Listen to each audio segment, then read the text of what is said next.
Hey, I'm Ben Shapiro with Reality Check.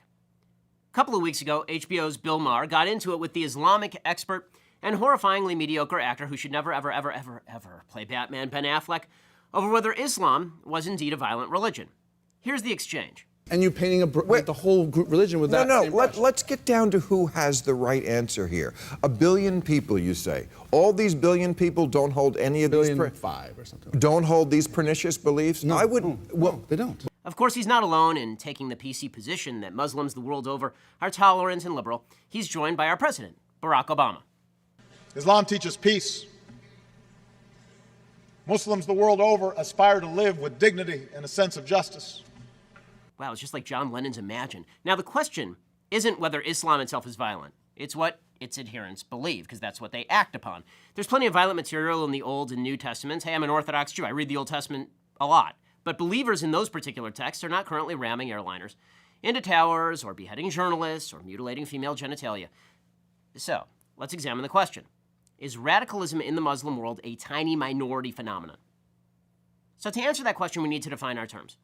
We're really not talking about people who are active terrorists. Radical beliefs are a lot broader than terrorists, and anybody who argues otherwise is being naive or foolish or disingenuous. But terrorists draw their moral, financial, and religious support from those who are not terrorists themselves. So, who are the radicals? Ben Affleck actually was right on this. There are approximately 1.6 billion Muslims on the planet, and they're from 49 different countries in terms of where they have a majority. All the population stats, by the way, are from Pew Research as of 2011. Indonesia is the world's most populous Muslim country. It's got almost 205 million Muslims living there. According to one 2009 poll, it showed almost 50% of Indonesians actually support strict Sharia law, not just in Indonesia, but in a lot of countries, and 70% blamed the United States, Israel, or somebody else for 9/11. So, you make that calculation, it's about 143 million people who are radicalized. You scared yet? We're just getting started. Okay, Egypt, 80 million Muslims. According to that same 2009 poll, it showed that 65% want strict Sharia law in every Islamic country, and almost 70% said that they had positive or mixed feelings about bin Laden. So that's 55.2 million more radicals. Pakistan has almost 179 million Muslims. 76%, just over 3/4, want strict Sharia law in all Islamic countries. That is another 135.4 million radicals. Bangladesh, not a country you tend to think of as Muslim, but there are 149 million Muslims living there. As of 2013, just over a quarter said suicide bombings or targeting of civilians was sometimes justified. Another 82% want Sharia to be the official law of the country, and 2/3 said honor killings of women can sometimes be justified. Honor killings, 2/3. It's 121.9 million radicals. Nigeria, 75.7 million Muslims live there. 71% favor Sharia law. That's 53.7 million people. Iran, 74.8 million Muslims. 83% favor implementation of Sharia law as of last year. So that's 62.1 million more radicals.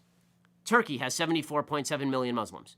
And 32%, this is a moderate Muslim country, probably the most moderate Muslim country, 32% said honor killings of women could actually be justified sometimes. So that's 23.9 million radical Muslims in our moderate ally, Turkey. Morocco, 32.4 million Muslims live there. Just over 3/4 support Sharia law. That's 24.6 million radical Muslims in Morocco. Iraq, 31.1 million Muslims live there. 78% say honor killings of women can sometimes be justified. That amounts to 24.3 million Muslim radicals. Afghanistan, 24 million people. A huge majority, 76%, support at least occasionally, or just once in a while, honor killings of women. 99% actually want Sharia to be the law of the land. So it's like a Cuban election over there. 24 million radical Muslims over in Afghanistan. Jordan, smaller Muslim country, 6.4 million Muslims.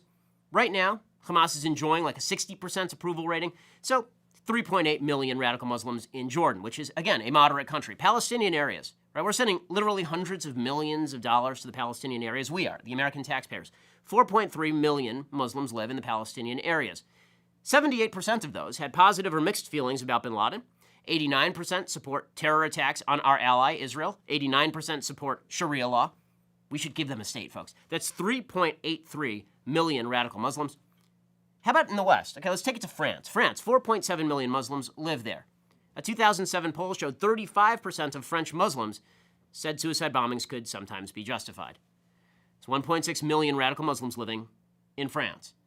Great Britain, 2.8 million Muslims living there. 78% wanted cartoonists of Muhammad legally prosecuted. So we're talking about 2.2 million radical Muslims in Great Britain. How about here in the United States?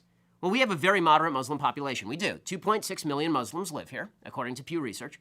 13% said violence against civilians can be justified. 19% said they were either favorable toward al-Qaeda or just didn't know. Because who knows, really? That's almost 500,000 radical Muslims here in the United States. Here is the total of the countries that we've gone through just now. 680,030,000. 680,030,000 radical Muslims. And that's out of a total population in those countries of 942.4 million Muslims total. And it seems fair to assume that similar proportions of people in countries like Algeria, Syria, Sudan, Saudi Arabia, Yemen, Tunisia, Somalia, and Libya are also radicalized. And if they are, then, well, we're above 800 million Muslims who are radicalized, more than half the Muslims on earth. That's not a minority, that's now a majority, and that's still not even surveying hundreds of millions of Muslims in other countries. In other words, the myth of the tiny radical Muslim minority is just that. It's a myth. And, unfortunately, it's a myth that's going to get a lot of civilized people killed. Please subscribe to our YouTube channel or click here to give a quick donation.